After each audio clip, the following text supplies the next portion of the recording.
What the fuck? It's like croutons in a soup. Don't turn down any opportunity, whether it's a camp, a clinic, because you never know literally who's watching. Make your own decision and stick with them and know they're the right decisions, right? And even if they aren't right, don't regret them. He didn't know creatine existed. So you got some creatine? He's like, oh, yeah. Lift heavyweight. Shipped across the border. I shipped across the border. Shipped across the border, man. Welcome back to Shipped Across the Border.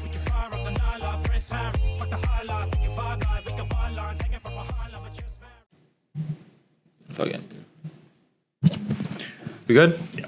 What's up, y'all? Welcome back to Shipped Across the Border. My name is Max, and I'm here with Chris. And today we got on Drew's freshman, a.k.a. Gregory. That's his real name. His real name is Greg. Wait. A.k.a. Jamie.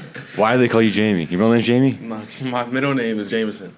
And they call you Jamie for that They call me reason. Jamie. Your real name is Gregory? Yeah, Gregory Jameson. Everybody calls my dad Gregory.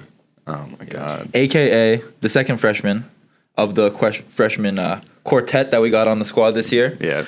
Welcome to the pod, Jamie. The not-so-idiot Schmuff trio. Yeah. Damn. Full name's Greg. Wait, so what's your full legal name? Gregory Jameson Lawson Jr. Damn. Gregory Jameson Lawson You did Jr. not look like a Gregory. You look like a Jamie. Yes, that's why I hate He looks that like name. Jalen Brunson, low-key. Facts. Just And Jalen plays like him. Just a I little have my faster. hair like that first game. The Jalen Brunson? Yes. Little, I don't even know what you call him. Too white to know what you call those things. Trans-twist. I don't even know. Just new. You know? Talk to me about North Carolina, bro. What's North Carolina like? I feel like Chris and I were talking about North Carolina a couple days ago because you had a job opportunity there. Yeah, or where? I had a job opportunity. You said North Carolina. Oh, something, yeah, because I was going to sell insurance in North Carolina. Oh, yeah. North Carolina's cool. I mean, Is it good weather? it's good weather. It's See, I very told you, bro. bipolar. You know, it's not cold. It's not hot. But it can get cold and hot in this winter and summer. But, I mean, it's cool. Like, it's not as cold as up here. So I have to get used to it. Really have any coats? Yeah, I was about to say you have a Anything, jacket. really. Some boots going on. I might have to get some. Doesn't seen really snow before? snow. I've seen snow. It snows like once a year, but it's not like a lot. But I mean, Beaches there? Beach, yes. I told you, bro. Myrtle, you know, I didn't doubt Isn't that there was Myrtle Myrtle Beach in South Carolina? It's like on the border, so Okay. but it's normally. I told you, Myrtle bro. Beach. By the way, I did not doubt that there was beaches in Carolina. I don't even remember this conversation. Yeah, it's on the coast. It's on the Wait, coast. so Myrtle Beach is in Carolina? Border. It's on the border. Because I It's know, like Hartford. I know a buddy who played TPC Myrtle, and he goes there like every year. What does that mean? That's golf course, the PGA certified golf course. It's It's so, probably a good golf course. so nice. Yes, it is. Unbelievably nice. Maybe you should consider that offer then. I don't wanna sell insurance, bro. You know what part is? Of Carolina? Yeah. Nah, not cool. Okay, well. It just depends. Like, you know how we were talking when you... Because Chris... Backstory. Chris sold pest control in Milwaukee and got fired because he sucks. You're not a salesman? Let's preface it this No, way. I think he would be a good salesman. It's just who the hell cares about pest control? Yeah. Let's preface it this way. I didn't just get fired. They Yeah, fired everyone. every single person from that office and shut it down. Oh, okay. So like, they actually thought I was gonna have like the most talent, and they expected us to like just blow kids out of the water. But like, we were selling pest control in an area where people already had pest control companies. So like, it was just tough. It was a tough business to get into. But And it was if a you rough were time. selling insurance, like people need life insurance. People need People need car pest insurance. control. Oy. I think that you could find like a passion, a value in selling insurance because people actually need it and it could help people and it's actually beneficial. I think the same logic could apply to pest control. People needed pest control in the state. Like, they already had pest control companies. They needed the product.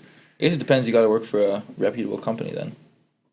Anyways, what's it like in North Carolina hoop scene? What's the North Carolina hoop scene Oh, like? it's crazy. Everybody's good. Pine Lake You know, Prep. Pine Lake Prep, like it's like so up here is like D3, is it like D5, I don't the know high how it works schools? here. Anyways, it's like 4A, 5. It's like the classifications, like how Okay, big your big school school is, size, yeah. and it goes up to 7A, and we're 3A. So it's not that big of a school. Okay.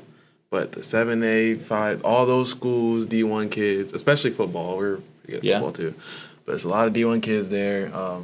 The D3s there are good. Like I saw in the top 25, you sent or somebody sent in the group chat. Yeah, they're talking like Ham- NCAA yeah. D3s. Yep, Hampton, Sydney, Roanoke. Those are both in North Carolina. Really? Yeah, and I kids didn't know like that. around me go. Yeah, they're like really nice. I think Roanoke may have beat St. Germain in the first round tournament I last think year. they're like. Yeah, they play like a run and Roanoke jump, is- like press yeah. type of thing. That's tough. Roanoke They're is good. nice. They're A very lot of good. my buddies go there, but yeah, all the D3s they were good.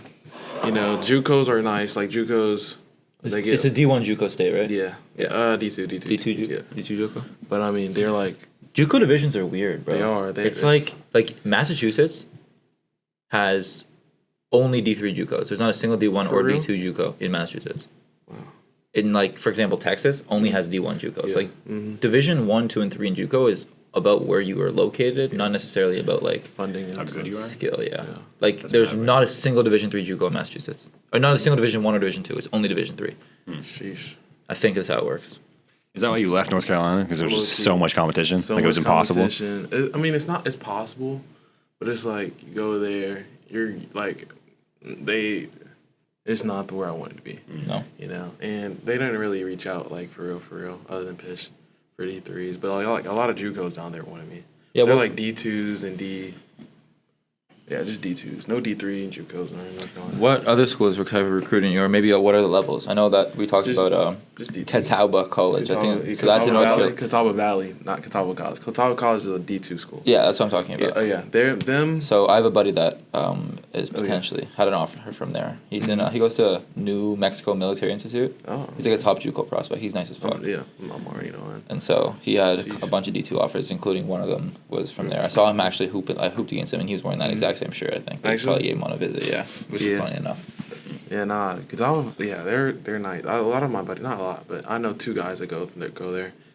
They're one of those D2s that like win their Yeah. conference a lot, you know. Like Dude, I mean, North Carolina's a Oh, basketball yeah, state, bro. it's the hoop Duke state. and North Carolina Duke and North are Carolina. like two of the 4 or 5 blue blood schools are probably the biggest rivalry in college sports. Well, At least in 100%. basketball. Like it's like down there, you have to pick a side. Like that Yeah. day, those 2 days we play each other, either Duke or UNC. You're not. Oh, no. I don't even know if you know this, but like at both of those schools, especially Duke, because it's like a smaller like type of private school, like more like affluent type of I guess culture over there, from my understanding. Is that right? Yeah. Bro, people sleep in tents for the 8 weeks leading up to when the ticket sales. Like they're not in their, they're not living in their dorms, not living at home. Yeah. They sleep in tents. They like their home base is a tent. They go to dining hall, come back to the tent. Go to class, come back to the tent, and they camp out for 8 weeks from the beginning of the semester until tickets go live for season tickets to get tickets for the Duke North Carolina game. Students. 8 weeks. Yeah, Yes. living in a 2 tent. months. Yeah. Yes, 2 months. Pancakes in the And calf. this is- Back to my tent. Someone has to be in the tent all the time. Yeah, they check. They has to have at least one person in the tent. Somebody has to sleep in the tent. I think over half of them have to sleep in the tent at all times. Yeah, it's crazy, bro. Like the crazy. basketball culture in North Carolina is Yes. super strong. And I don't know if there's a single event in the history of the humanity that I you would would- sleep in a tent for 8 weeks to attend. dude. I mean, it's Building the live pyramids. though. Building the And pyramids. Maybe, but like, holy Keep shit. in mind, it's like January, December. It isn't like good tent. It's cold. Do they have heaters in the tent?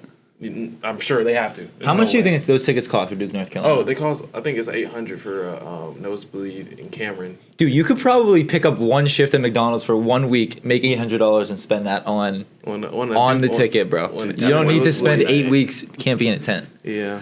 Yeah. But I mean, but at Carolina's gym, it's not that. It's like $600 maybe for nosebleed. But I like think those the floor thing. seats are I think the thing expensive. with It's so Duke. much more worth it than spending 8 weeks in a tent. I think the thing with Duke is the reason why it's like so valuable for the ticket is because they never like redid their gym, so it's like very small. So the tickets are like obviously like supply and demand. Like there's so much less supply, so the demand is way higher. And obviously you have all the rich kids or rich people and former players, influencers who are buying the tickets for a ton of money because they can. So those like small amount of tickets that are left Yeah. for the student population like is super valuable. Would you do that?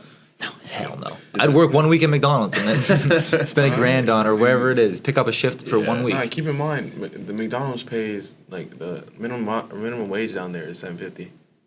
So you don't $7.50 Yes. an hour. No, $7.25. $7.25. Yes. It's not 15 like up here. No, it's 7. How is that possible? Yeah, the state by Cost- state shit is it's- crazy. yeah. Cost of living must be That's- pretty cheap it's- there. It's not that. It's cheaper than here, but it's not that cheap. You know, like it's not like Texas. You know, Texas is like the cheapest. Really? Yeah. There's so much land there. They have no income tax. Yeah, they don't have any. They have no income Dude, tax. man, $7.50. That's so demoralizing to spend 1 hour and only get $7, bro. Like my first job was $9. No, $8. $8 an hour as a dishwasher. I was 14. That's $50 a day, basically. Not even. It's like 30. That is so demoralizing. Yes. But I Like a guess Whole that's week, the reality. make bro. $150. Minimum wage in Canada is $17.50. That's let's see. That's but It's the- Canadian. It's Canadian. So it's like dollars, 13 it's- American. No, it's like $14.50 American or something like that. That's still But good. it's the purchasing power. Like it's way more expensive to live in Canada. Oh, okay. Yeah, because it's tax on her. So like I wonder what the equivalent of $7.50 is in North Carolina specifically in terms of like purchasing such an power. impossibly deep math question that we're not capable of answering. Yeah. Like what when you go to the grocery store, like Oh, it's like you get a grocery shop for like 2 weeks. How much are you spending on groceries 175. for 2 weeks? Well, nah, 350? No, no, no, no, no, no, no, 250K? no. For a week, it's like 120. So 240, I say. For 2 weeks. So, dude, that's crazy. Like, what type of jobs are paying $7.50? Like at McDonald's? Those McDonald's jobs. Any job like Chick-fil-A, I think is like $9 an That's hour. crazy, bro. I thought there was a federal minimum wage. Yeah, that's $7.25. Wow, that's low. Yeah, that's The purchasing power, I don't know. It must be some. I mean, it has to make sense. Like, people do it, obviously. yeah. So it has to, like. That might just be because there's no other option. No, but I'm saying the purchasing power for a state that has the federal minimum wage has to be better. Like, that money has to stretch farther than here. Like, if you make $7.50 in Massachusetts, which is a pretty expensive state, Yeah. like You're fucked. you're fucked. Like, you're gonna be in a tough spot. Yeah. Like, you have to be able to, if that's the minimum wage in that state, you have to technically be able to get by at some degree. Yeah, it's very hard. That's crazy to think about. Very hard. That is Like, crazy to think about. The houses are like up here, a house would probably be, a regular single family house. Like one on this street right Yeah. here. Well, how much would that be? We talked Two- one- 250,000. one- Yeah, Two- 150, Yeah. 200. How much bedrooms, bathrooms? Probably 2 bedroom, 1 bath. 2 bed, 1 No. bath. The house, 4 bedroom, 3 bathroom. 4 bed. You think a house on this street is 4 bedrooms? Well, no. Is it like I'm not talking about a multi-family home. No, no. One of the ones on Gaylord Street is guaranteed 2 bedroom, call 1 it bath. 2 bedroom, 1 bath. 2 bathroom. Two, You have that's bathroom in the exactly- master bedroom, bathroom in like somewhere else. Sure, we'll Call go it 2 2 bedroom, bedroom, 2 2 bath. bathroom. And how much is that? 200, probably. 200? 225. That's Yeah. like the same amount down there. Maybe it's more than that. I don't know. We're not from here, bro. We're not from I here. forgot. Yeah. We're not from here, bro. Yeah. We're not from here. Jeez. Bro, how do you find out about Elms from all the way Elms? out there? So Like, how did Coach Pish reach out to you? it's a funny story. My teammate junior year, he was like really good. He was like 6'6". At Pine Lake Prep. Yeah, Pine Lake Prep. He Okay. has like he has 1,000 points. He got committed, or he I don't know why, but he took it's called Oberlin College. Oberlin? That was my first offer. Yeah, for real. For real, yeah. Yep. With Coach Kovaco. Sandhill. It's Coach. Oh yeah, yep. And they then changed it. he Went to American, I think. No, he was an assistant at Kenyon. At Kenyon. Yeah. Wow. That was my first visit. For real. Oberlin. Yeah. So he's Funny enough, committed there. actually. He plays there. Shout out to my boy Rob. But That's a very good academic school. it is. That's why he went there, because Pine Lake is a good academic school. But yeah. So his coach actually, I reached out to his coach and was like, not to go there because like they didn't. I don't think they really took like guards under 6'3". They like really tall. They got They're in that bigs. Ohio conference of Yeah. like That's what's it? It's called NAC. yeah. Yeah. With I don't know, schools. But yeah, so I reached out to his coach and asked him conferences to email. And I emailed every single one of their conferences in NAPSAC, or what's our conference called? GNAC. Sorry. GNAC. GNAC was on there, the last one he told me to do. Okay. And Coach Pish reached out. I emailed Coach Pish. He reached out under 20 minutes. Like, I finished emailing. He reached out, called on the phone. Same day. Same day. Like, it was like on a Sunday at 11 o'clock.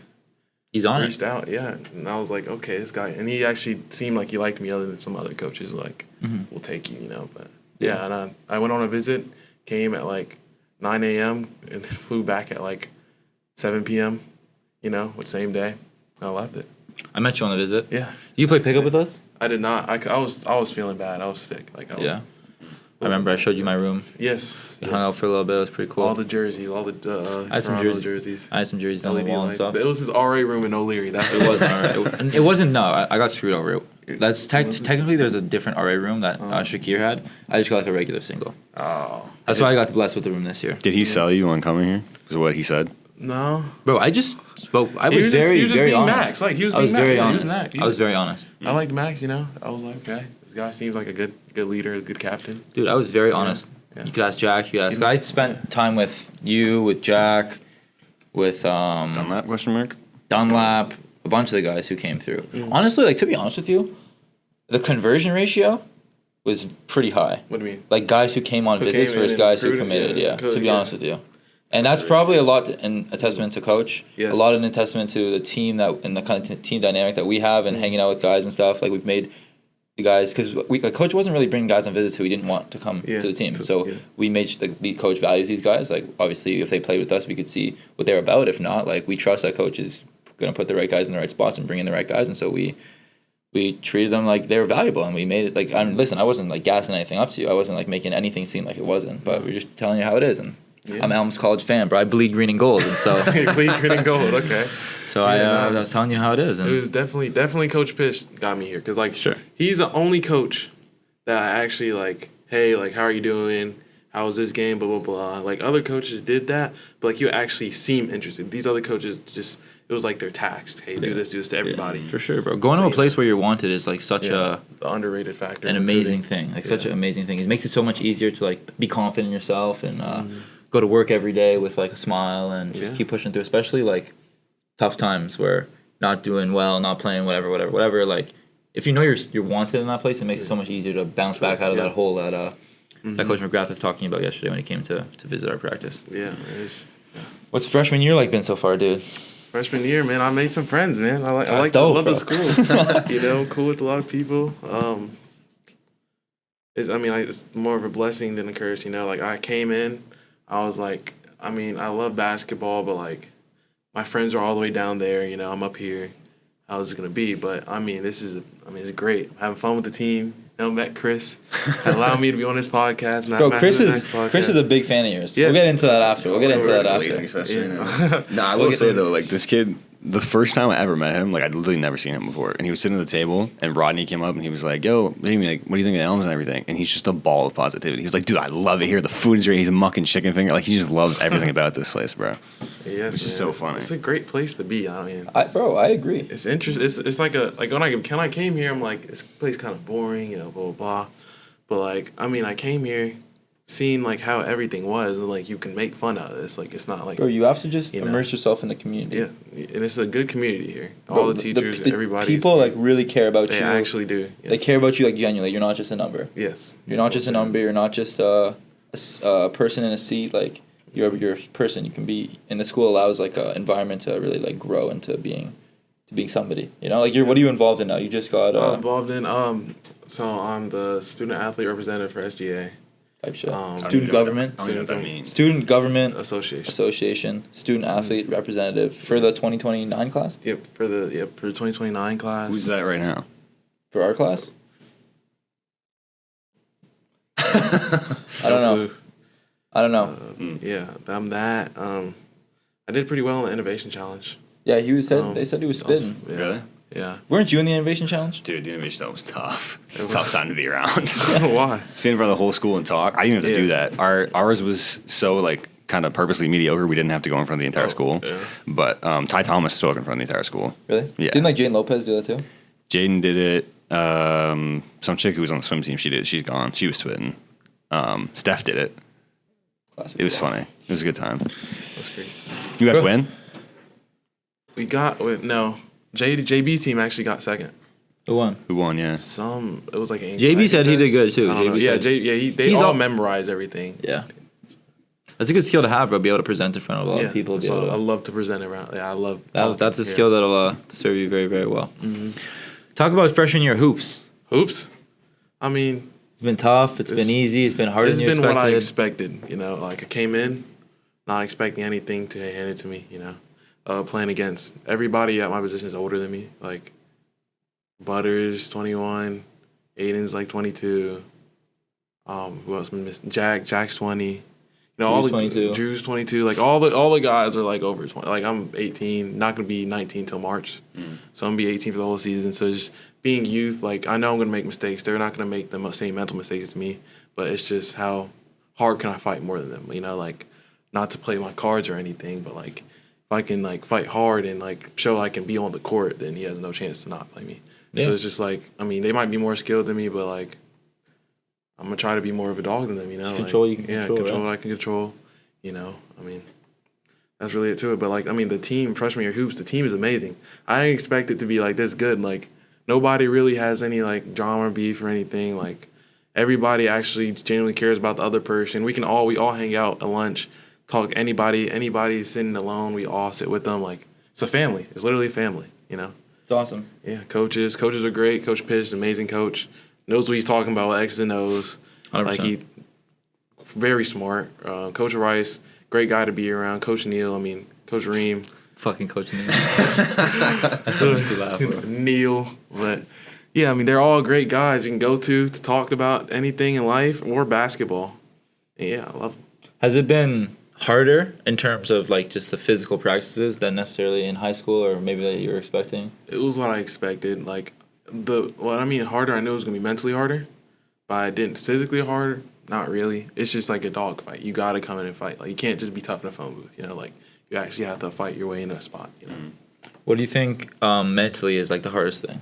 Mentally, how fast everybody goes. I mean, y'all see it. Throwing cross court passes and everything. I'm picking it off every single time. Like, I mean, like, it's just like I'm talking about one open and run. I got the steal, was running down. I see like RJ in the corner or something. I'm at the other side of half court, and it's like somebody just like free roaming, and I like pass to him. In high school, that's a pass bucket.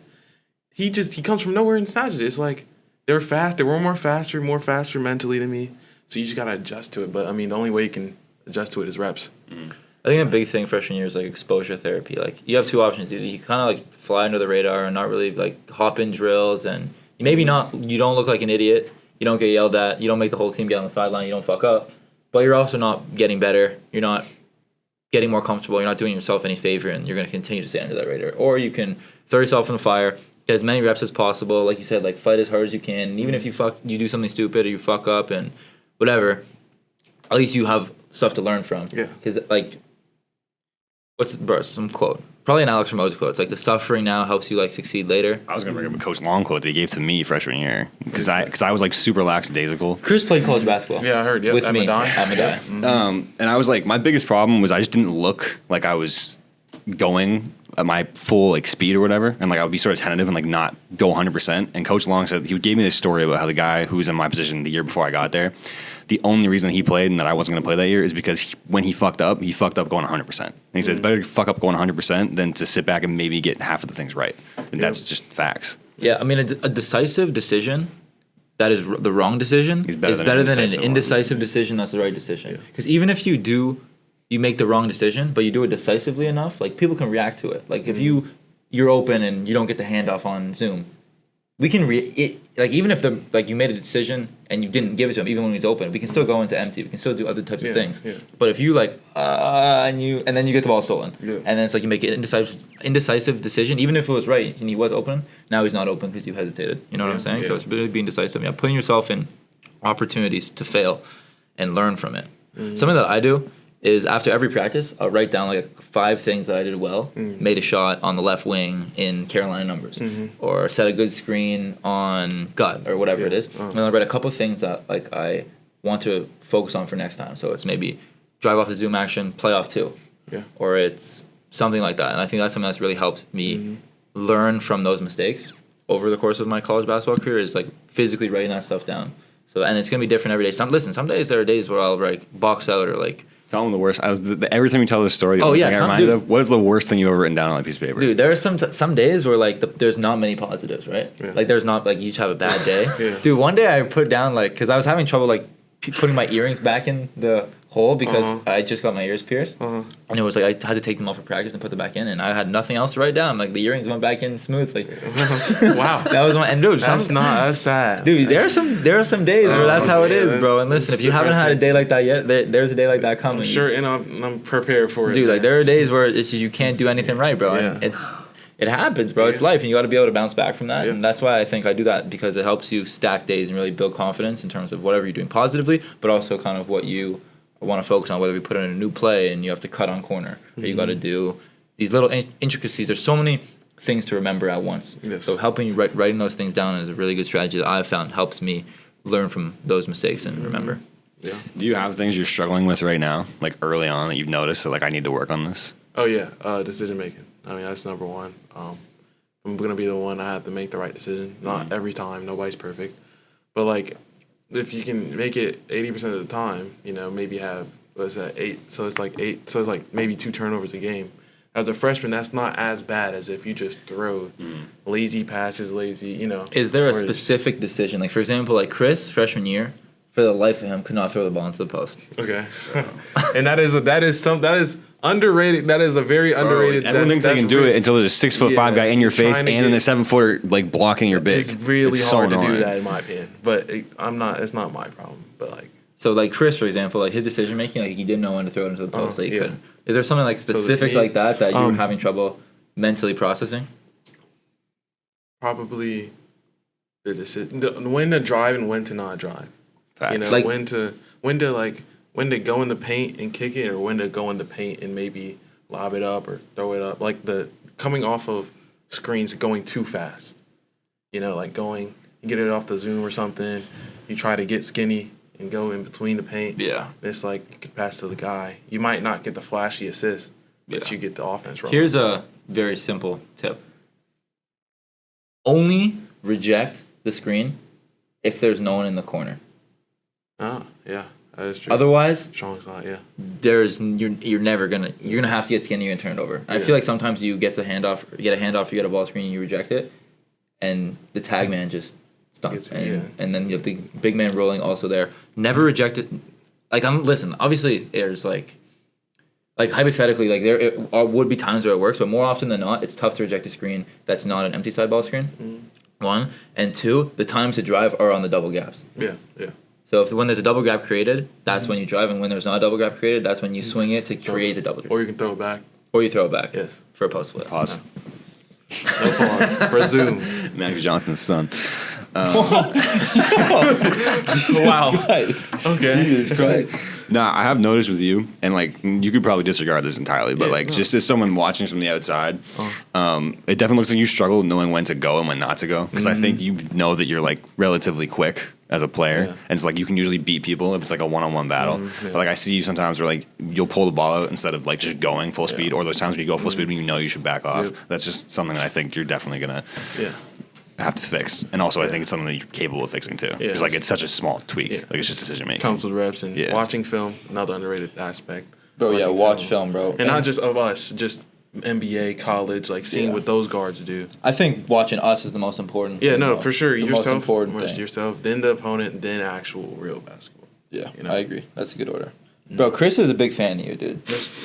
Well, thank you, Chris. Give me some. Chris is like borderline gonna come to games with like a cardboard cutout of your face. Okay. I think You might be glazing, to be honest. I just said that out of the freshmen that we currently have, I think you have the most potential Oh, thank you. for a number of reasons. Yeah. being. Should I name the reasons? Yeah.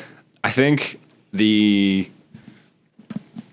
things that like I think high school players or people who are like uninitiated into the college basketball world look at players and they assume that that's the only thing that matters. And so like if they came and watched an open gym, especially like a high school player, they would just look at the guy who's capable of like making the flashy passes and scoring it well and who's the most skilled basketball player, when realistically most of that doesn't actually matter. And At like all. and so like my brain's kind of been filtered to see what Coach Pish sees, especially like looking on the sideline and having talked to him in this room and a bunch of other coaches.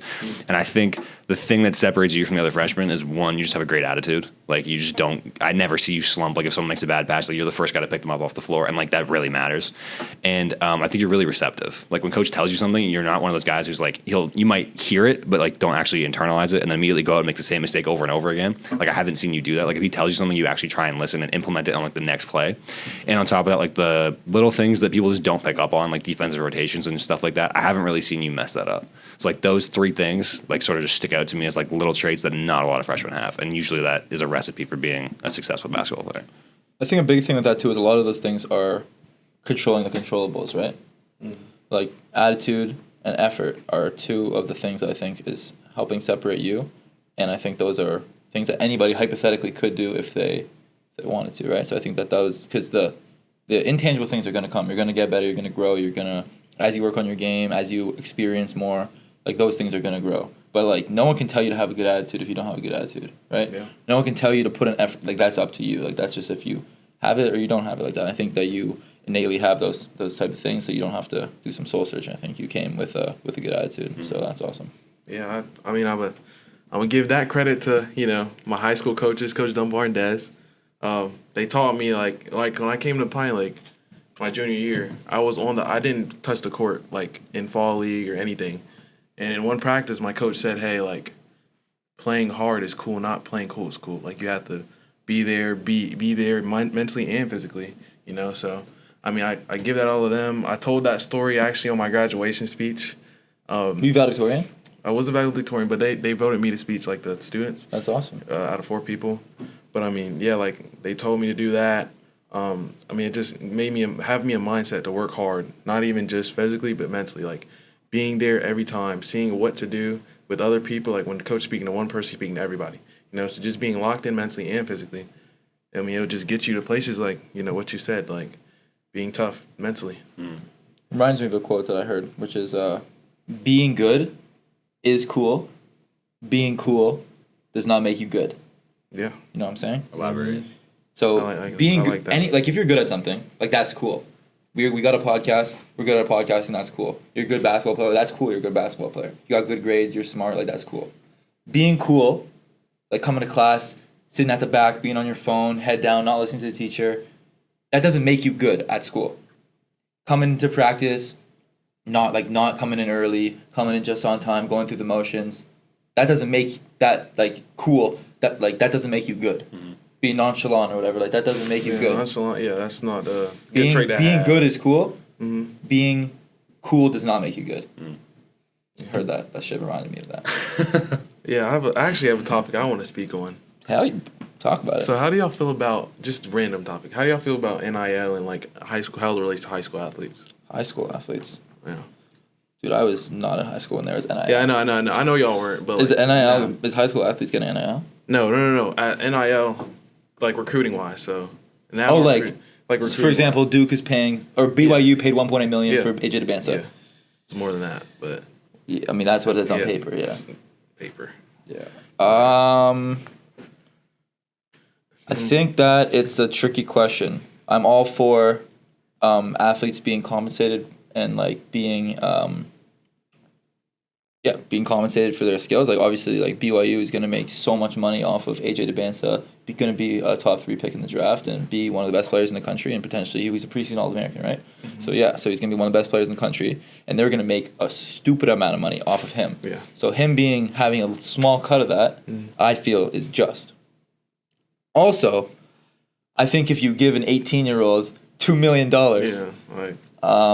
that's a little bit. Like, that kind of changes how they are as a person. That was going to happen regardless.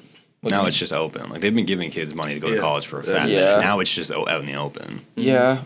Like, LeBron was buying his mom a house at 18 years old. Like, where did the money come from? What are we doing? It's not, like, what are we doing? That was already happening. I think it's complicated. I think it's insanely complicated. I don't I'm know. not ashamed to say that I know nothing about this. Yeah, This is just a realm that I've not dabbled in. Yeah. It's so complicated. Like I think it's like I'm in support of, especially like a lot of guys. Like if you go and you're on a full ride, you're going to Houston or Florida, and you're on a full ride, but you're someone who doesn't come from an affluent family. Like just because you have your books paid for and whatever, like doesn't mean like chances are you got an off-campus spot. Off-campus spot doesn't come with a meal plan. Chances are you're not going to be able to support yourself to eat the proper foods necessary to be a Division I athlete. Or I mean, big schools they probably provide that stuff, but mid-major or smaller schools, like just because you have a full ride scholarship and you got your academics paid for, your books paid for, doesn't mean you can comfortably live. So I like having them being additionally compensated in order to be able to support themselves. I 100% agree with. Yeah. I just think it psychologically giving an 18-year-old $2 million. Yeah, that's just is it's like shaky. Yeah. Yeah, I don't know. Listen, if you gave me that much money at 18, there's not good things happening. Like there was no way that I was going to use that responsibly. Chris spent $25,000 on every year donut holes and every year the number goes up. shoes. The first time I met him, it was $1,000. Then within a month it was $25,000. What's the actual number? You talking about freshman year at Medaille? Or are you talking about? Not freshman year Medaille. Freshman year Medaille, that's super ethical spending. Technically, but not. It was still dumb as hell. Okay, we'll get into that after. No, from the party. Oh, I made. This is a crazy story. Have I told this in the podcast before? Yeah. Oh. Basically, I hosted a party when I was in my sophomore year of high school. My dad had this little thing behind the house called the shack, and he built this little shack up by my house, and they dragged it all the way back to the end of our property, which is like a little Chris lives on a farm. little clearing for cows, and he dragged it back there, and they used to party back there all the time. He used to host a bunch of parties back there, and I kind of heard the stories about that. And then this thing called After Prom was coming up, where basically like after prom, someone hosts like a big party, and then all the local schools come around. We always do this, bro. Everybody knows what after prom is. Sorry. And I hosted After Prom, and it just kind of blew up. Like we started putting posters in my school, and then like other schools, it started to just spiral a little bit out of my control. So I ended up paying for like a DJ, I paid security, and then the night that it was happening, 2,000 kids showed up, and I charged $15 a head. Wow. And after all payments and everything, I ended up like $10,000. And he spent it all in donut holes. I spent real? a good chunk of it on eating out and basketball shoes, and it just like it was gone a lot faster than I'd like to admit. Can you imagine if you at 17 or 18, you were probably 18, no? 17? When that happened, Yeah. I was 16. But can you imagine having $2 million? What you would do the stupidest things ever. Yeah, that's what I just said. I think that Yeah, like I guess. you need to have some level. I don't know if it's like increasing financial literacy. Actually, so today actually at 6 p.m. I'm doing a financial literacy scholarship and FAFSA seminar for this program that I'm a part of called the College Athlete Network. We've talked about it on the podcast before. It's pretty much started by one of my boys who plays basketball at Emerson and his teammate. And we've had him on the podcast before. His name is Shay. And they started this thing called the College Athlete Network, which is a network of current college athletes, college basketball players. And then there's who mentor high school students who want to play basketball in college. Heard about that, yeah. Yeah. So I'm a part of that. I'm one of the original mentors. Shout out. And I'm pretty knowledgeable about how to go after and find scholarships, about how the scholarship system works through NCAA Division I, Division II, Division III, JUCO, NAIA, etc. And so I put together a presentation, and I'm doing this seminar for all of the mentees who want to join, who are interested, to become more financially literate when it relates to basketball, and how kind of, bridging that gap between of knowledge of finances and scholarships and how it relates to basketball. Funny enough. So if you're interested, you're not even going to see this. It should be way. You're going to see this in 2 weeks, but hopefully it goes well today. I got a whole presentation prepared. So I think that stuff like that is very important. Yeah. And so if there is that of stuff that I'm doing, but from people who are more knowledgeable and on a bigger scale, that can really help make people not spend $2 million on Timbits and donut holes and basketball shoes. Yeah, I mean, he needs to be in that class. I had to learn the lesson the And hard way, but freshman year, I did he learn spent the lesson. $5,000 on grass-fed steak and potatoes. okay. I agree. I told you that's fine. I felt really good. Yeah. Really good Yeah. for a good couple months, and I was like, Too much money. I wish I had that money now, but Yeah. Anyways, so I think it's good. I think people should be compensated. People should get a cut of what their name, image, and likeness is doing for these big, massive institutions who are profiting off of them. I just think there should be an additional financial literacy component, like something that I'm doing today, but on a bigger scale with people who are more knowledgeable. And how do you feel about it? Not a fan, not gonna lie. I feel like they should only. I mean, like, it's a tricky subject, but I'm not gonna name any names, but I know somebody from back home, D1 basketball player. He's already in college, but he's getting I think it's $650,000, and from where? what do you mean from where? What school? I don't want to they gonna know who it is. Whisper in my ear. So, okay. Big school. Big, yeah. ACC, big school. ACC school. Now I'm like For basketball? Yes, for basketball. I'm like, and if I say the name, y'all wouldn't know who it is. This is y'all give them this big money. It's because they just have just money to spend. These big. It's very big school. Very, very big school. And it's how, But why can't we say, okay.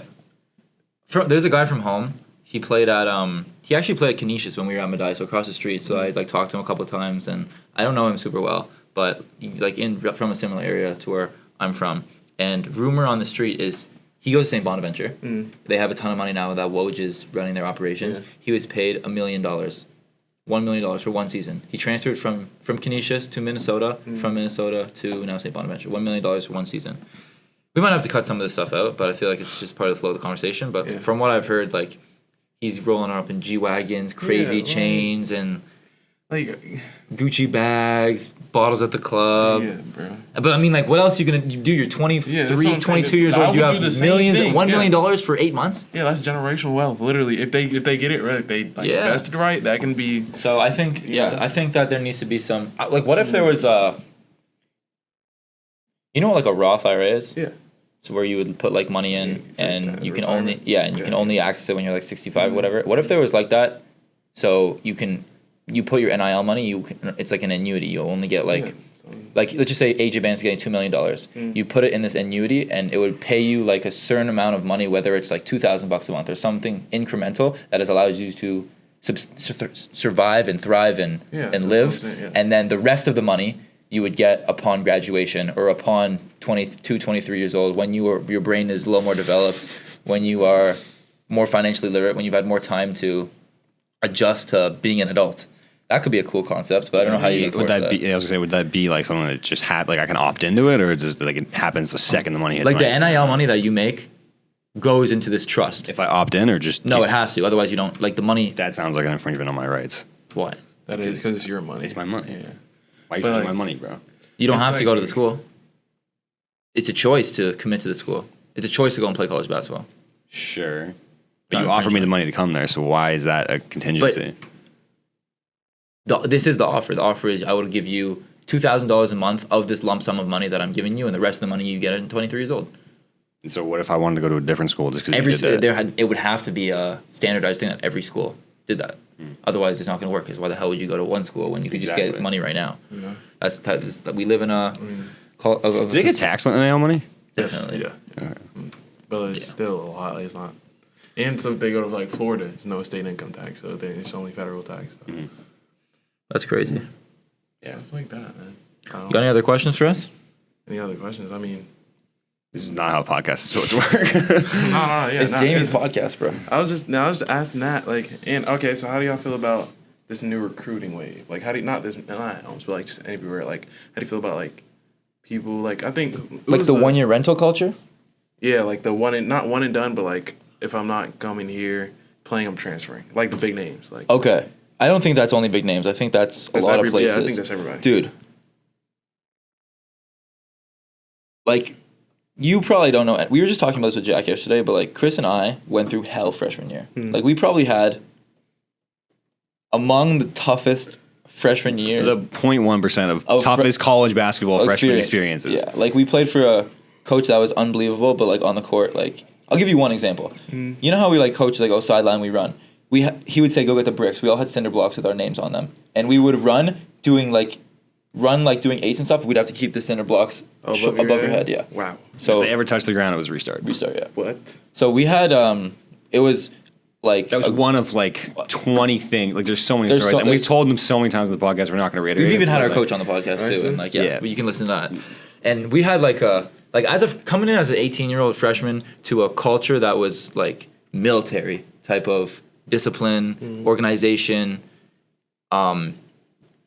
Like I didn't touch the court. I didn't play a single game freshman year. Chris didn't even put on the jersey. Wow. Chris didn't even put on the jersey freshman year. He was on the roster, but he did not put on the jersey, sit on the bench.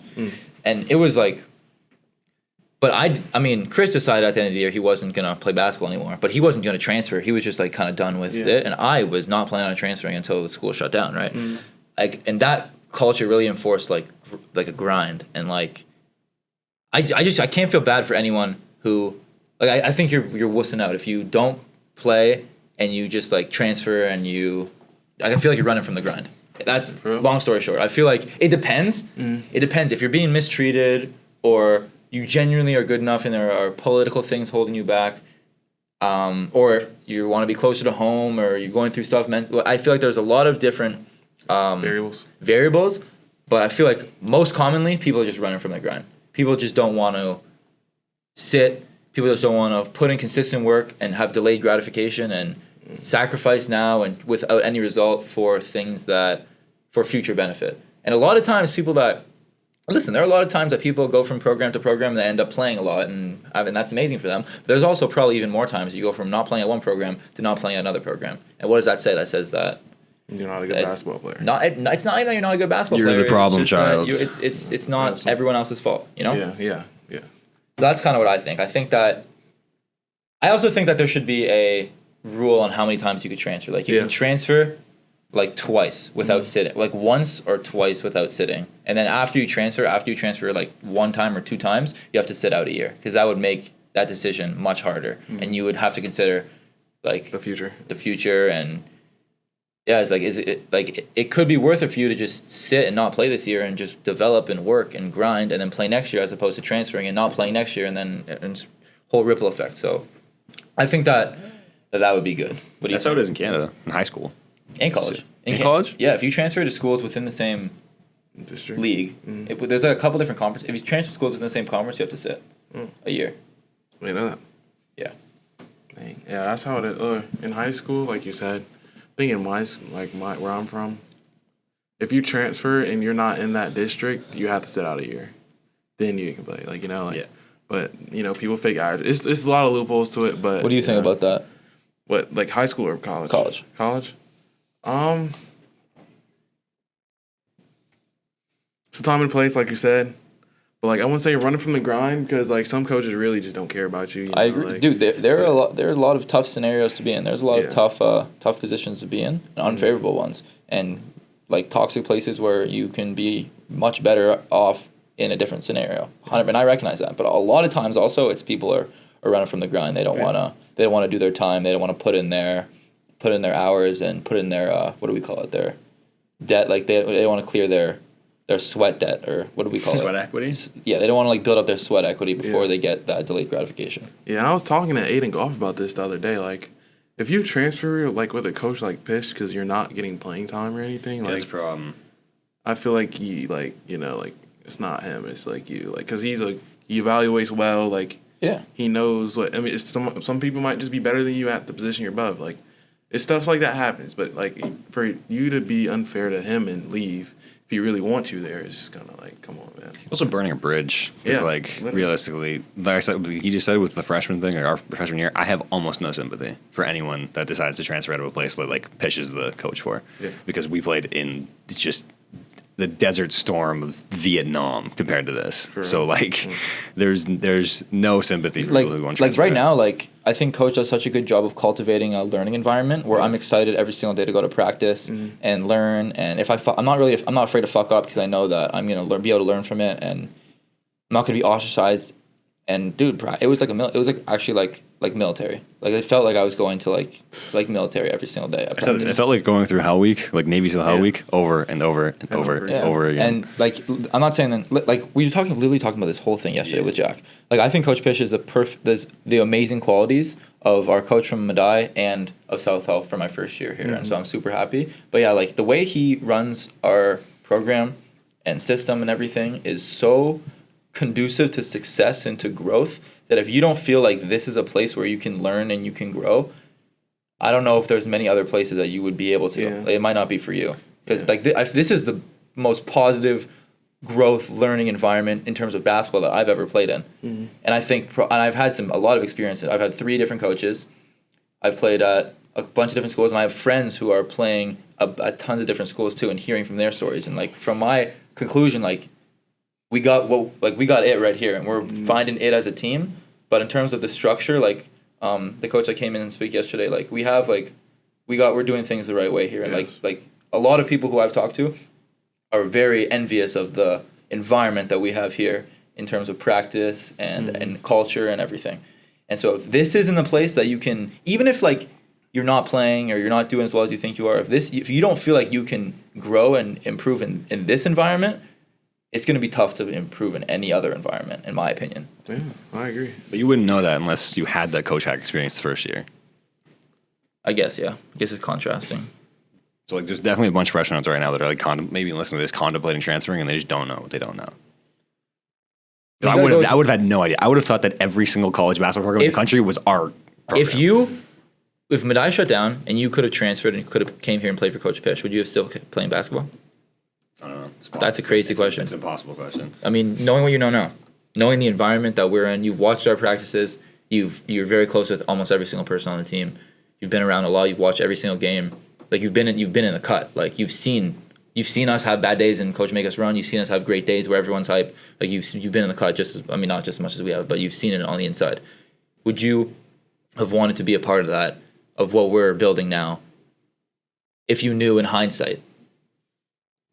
It's a loaded question. I honestly don't know like an answer. Because realistically, like one of the reasons why you stopped playing basketball wasn't necessarily to do with basketball itself, and more to do with like you just didn't think the grind of everyday Navy SEAL training but for I don't 8 know months if, is worth it. But there's still consistent qualities, like seeing what college basketball was. Like I after having transferred here, like it wasn't just the tyranny.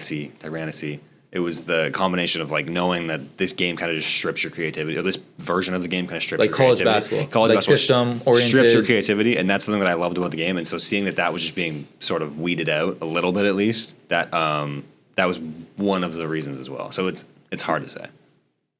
That's fair. I think if Coach Fish is your coach, you would have been able to develop into the player that you know that you could. But did you love basketball? Also a loaded question.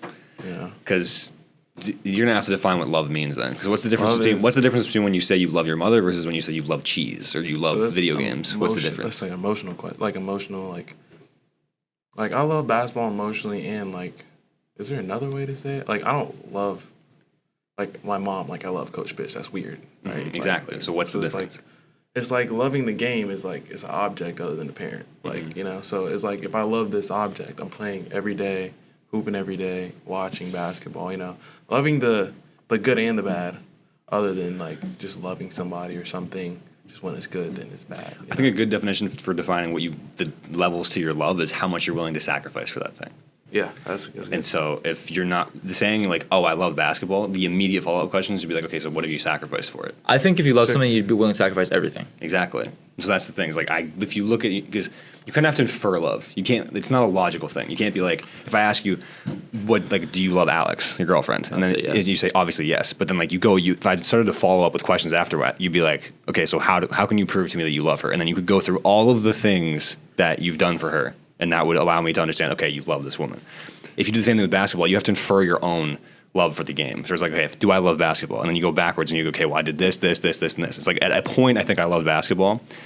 And then it became, okay, am I willing to sacrifice all of this extra stuff? And that's where I pulled out. So it's like, I have contradicting beliefs when it comes to the game. Like, I think at one point I definitely loved it, and then it became something else. I don't know. It's poorly worded, but like, very complex topic. It gets very complex and wordy and weird. I like that. Like, that's a good definition of love, is how much you're willing to sacrifice for something. And I think the only way you actually love something is if you're willing to sacrifice everything for it.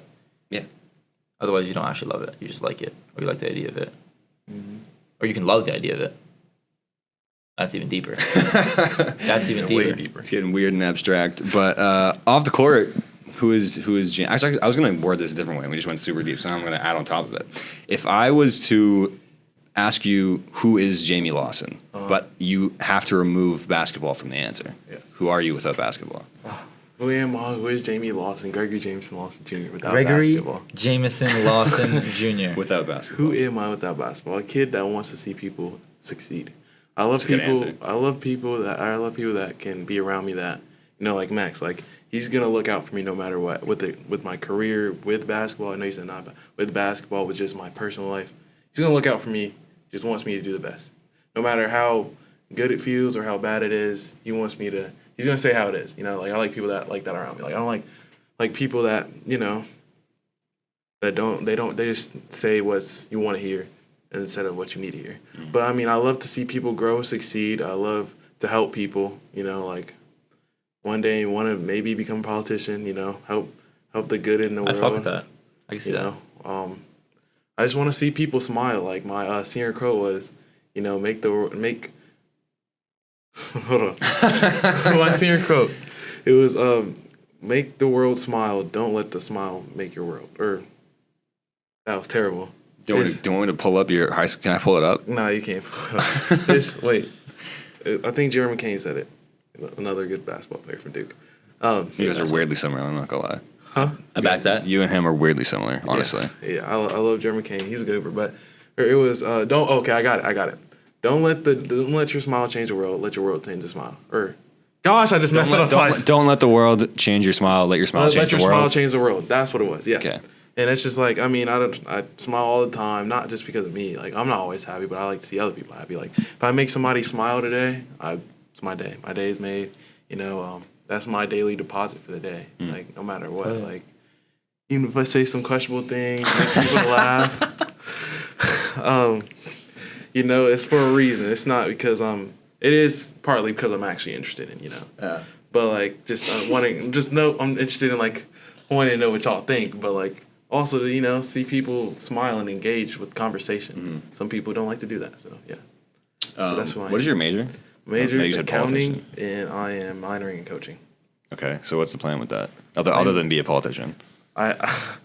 Weird to say, but like I didn't want to do accounting. I wanted to be in political science or kinesiology, but like they don't have that here. So, Accounting's tough, dude. yeah, it's very hard. I'm not gonna lie. It's If you like think intro. you're in a man yeah, that's what I'm saying. Yeah, Dude, if you think that's hard, dude, just wait. Wait till bro. Jackie jams you, bro. yeah. I'm already knowing, but I'm not bad It's with numbers. doable. So yeah, it's doable, but like it's just getting confusing, you know. But I don't know if I want to be an accountant, to be honest. So, I am an accounting and finance major. Yeah. But I am not going to be an accountant. I am potentially going to get my CPA Okay. designation, so I will have to do those. So like an advisor. No, CPA is a chartered professional accountant, I think is the acronym. It's a professional designation, which that's like holds a lot of weight in the financial world. It's technically like It proves that you're capable of being an accountant, but you might not be an accountant, right? yeah, it's like the equivalent of like a law degree. Yeah. Okay. Like you don't have to be a lawyer if you have a law degree, but You need a law degree to be a lawyer. you need a law degree to be a lawyer. Yeah. Exactly. Okay. So it helped, yeah. And so I'm working when I graduate, for a company called Deloitte, which is like one of the biggest accounting firms in the world, but I'm not doing accounting. I'm doing consulting for financial crime and cybersecurity risk. Wow. But A lot of big words. a lot of big words. Yeah. But it is because it's an accounting firm like that, and I will be spending time in that space. I will be eligible to go through the process to get that professional designation to help me advance in my career. So there are ways you can use, but also one of the reasons like why I was able to get this job is because I'm an accounting major. So even though don't plan on like doing tax or doing audit. Is there something over there? No, it's fine. It's It's a fly or a spider. Just because I don't technically want to do traditional tax or audit accounting, the fact that I got an accounting degree, or I'm hopefully going to get an accounting degree in May, proves that I can complete a difficult major at a high level, but also I have a financial understanding of money and of how the inner workings of the financial system work. So I think an accounting major is super valuable for any career in business, whether you want to be an accountant or not, but at least you can be a stable paying job as an accountant with an accounting degree. Yeah, You know? that is really true. Yeah, I'd rather die than be an accountant. I'm not gonna lie to you. Listen, it's not for everybody. It's a not lot- for the weak. It's not for, Yeah. it's not for the weak. It's not for everybody. Yeah. Like, dude, some of these tests are like hard Yeah, as shit. I'm already knowing. Yes. Like extremely hard, and yeah, it's a grind. It's Wait, so what's your major? I'm business management. Okay. He's gonna live in a van in Indonesia. Indonesia? Yeah, probably. That's what you want to do? That's not what I said I'm gonna do, but I am definitely not. Like holy fuck, English. We've been over this so many times in the podcast, but like what I'm gonna do with my life.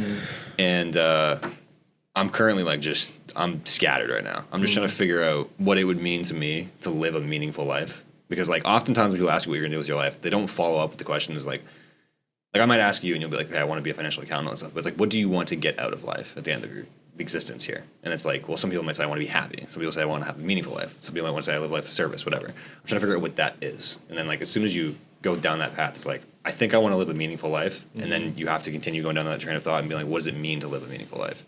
That's kind of where I'm at right now. I'm just trying to figure out what it means to live a meaningful life. And it's like, does that mean living in a van by the river and just kind of existing and then like meditating every day and achieving enlightenment? Or does that mean diving into a career in finance, making a lot of money, providing for children, whatever? It's a lot. We talked about what I want. I want to live a comfortable life. I want to live a life where I am not worried about finances, where I'm not worried about things happening and unexpected circumstances I will be not equipped to handle. I would like to live a life where I can enjoy the things I enjoy, playing basketball for fun, hanging out by the water, doing X, Y, hanging out with my family, barbecuing, eating good food, and not have to worry about many things that are outside of my control. You know what's actually crazy with that? I never peeped this. You know how we had that whole like psychological thing about breaking down your personality versus mine? Yeah. And we established that you're like high neuroticism. Yeah. The goal of someone who's high neuroticism is to live a safe life. Yeah. We talked about this. Which is crazy. I didn't peep that until right now. But we talked about this before of like what makes me, like what do I look for? I look for comfort. Like we literally talked about this. I don't know. You say it's comfort, but I think that's the wrong word. I think stability is a better word. Maybe. Yeah. I feel the word comfort gets a bad connotation of like people think comfort is bad. And you can still like push yourself to achieve high things with the aim of comfortability as opposed to like being comfortable. You know what I'm saying? And listen, like I might never achieve that, like, because I'm also the type of person like I'm very goal oriented, very ambitious. Like I achieve a goal and I look for something else or whatever. So I may never actually achieve and reach that moment of where I'm able to take a deep breath.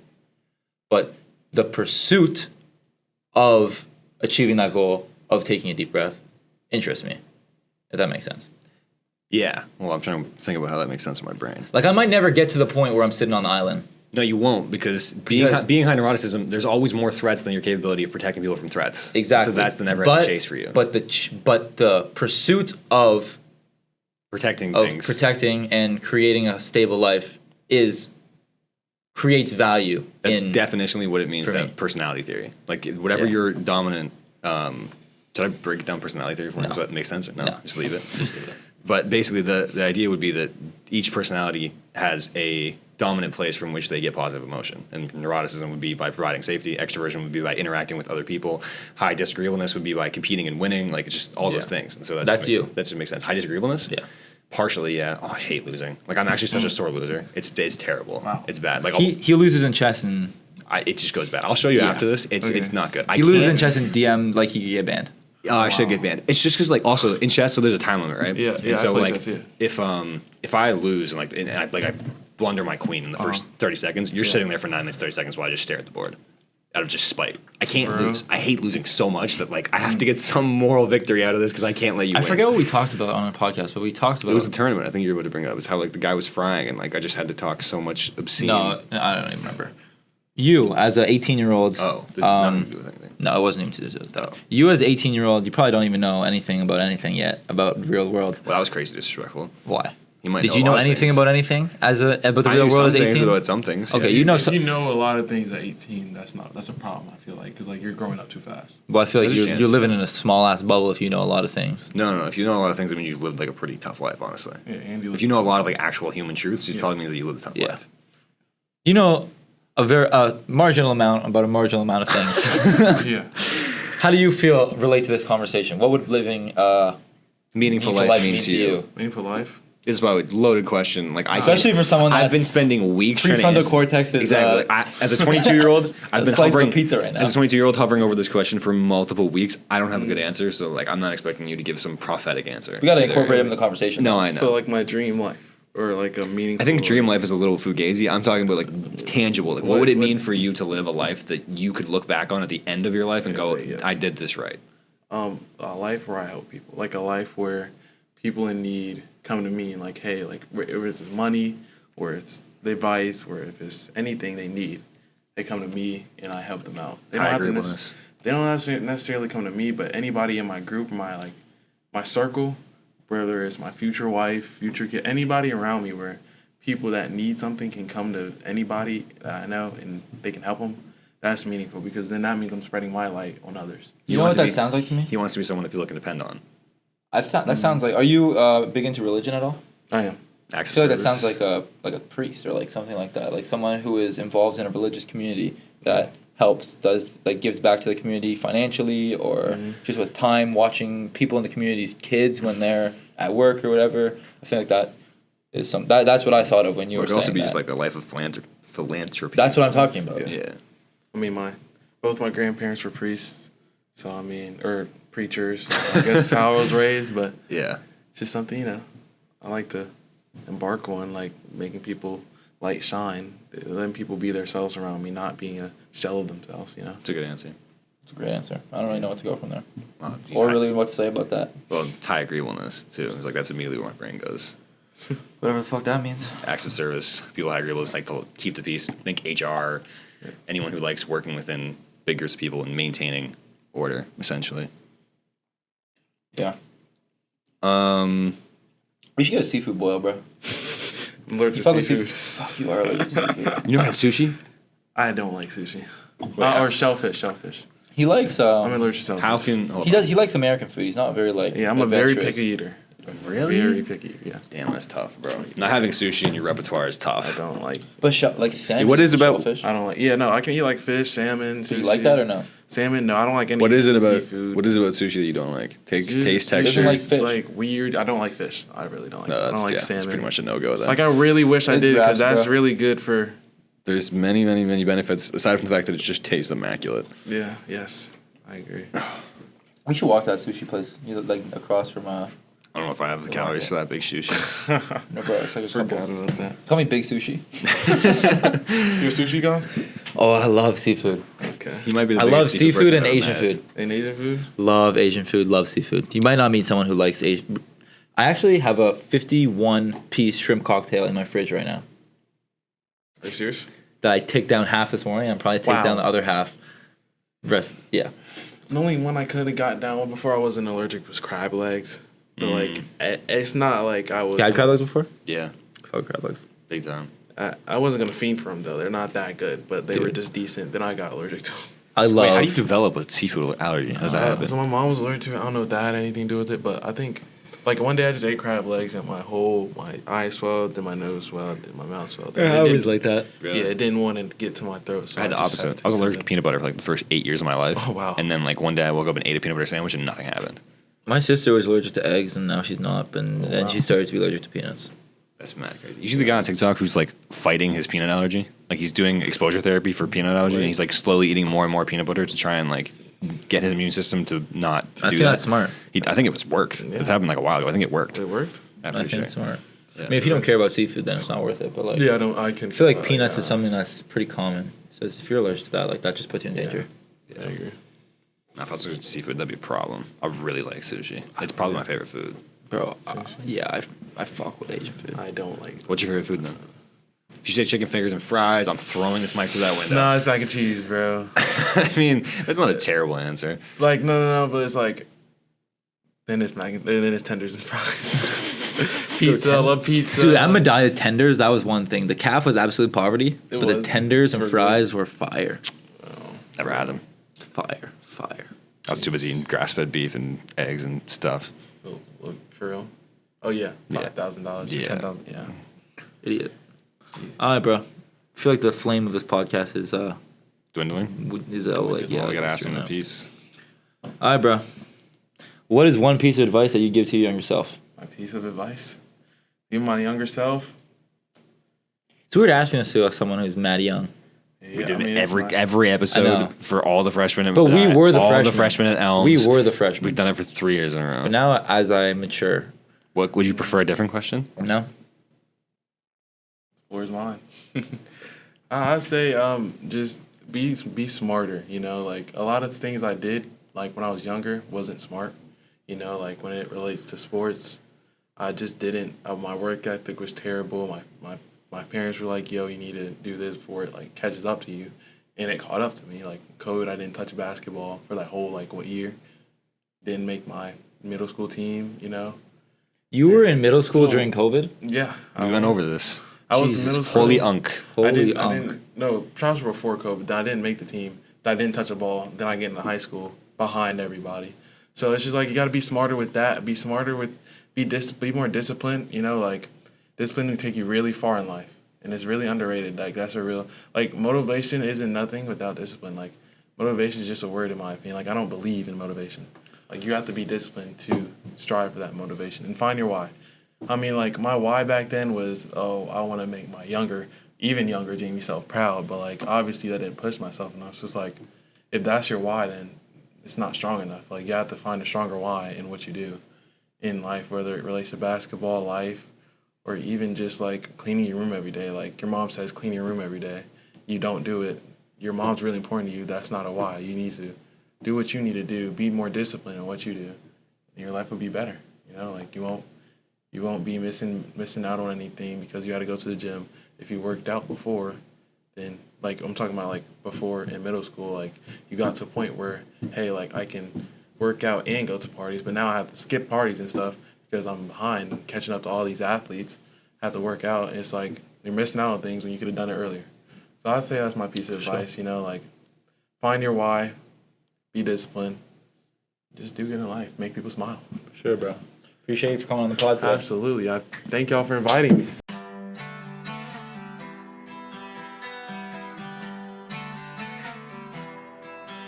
Well, she danced in my mind, waking me up in the middle of the night, and she pounds on my heart in the